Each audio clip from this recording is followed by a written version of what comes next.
তারপরে প্রশ্ন number 50, number 50 তে বলা আছে Teradata asked a team of workers to finish a project. After 16 days, 25% workers left. Remaining workers took the same number of days to finish the rest of the work that the original team would have taken to complete the entire project.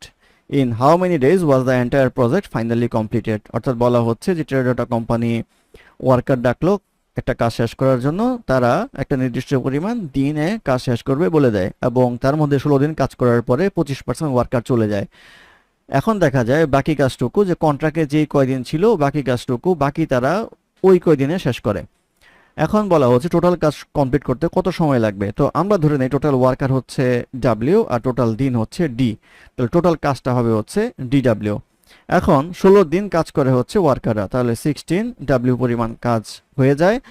R 75% worker থাকে, 25% চলে যায়, তাহলে 0.75 W থাকে। তারা কাজ করবে হচ্ছে এই কন্ট্রাক্টে যতদিন ছিল সেই কয়দিন, ডি দিন কাজ করবে, তাহলে টোটাল কাজ হবে হচ্ছে ডিডাব্লিউ। এটা হবে হচ্ছে ইকুয়েশন। তাহলে ডাব্লিউ যদি আমরা বাদ দেই কমন নিয়ে, আসবে হচ্ছে 0.75 ডি ইকুয়ালস আসবে হচ্ছে ডি, বা ডি ইকুয়ালস আসবে হচ্ছে 16 ডিভাইডেড বাই 0.25 ইকুয়ালস আসবে হচ্ছে 64। অর্থাৎ কন্ট্রাক্ট ছিল হচ্ছে 64 দিন কাজ করে তারা কাজটা শেষ করবে। তাহলে টোটাল কাজ করতে কত সময় লাগবে? সময় লাগবে হচ্ছে 64 দিন প্লাস হচ্ছে প্রথম 16 দিন কাজ করলো, ইকুয়ালস আসবে হচ্ছে 80 দিন। এই 80 ডেজ হবে হচ্ছে এই প্রশ্নের উত্তর।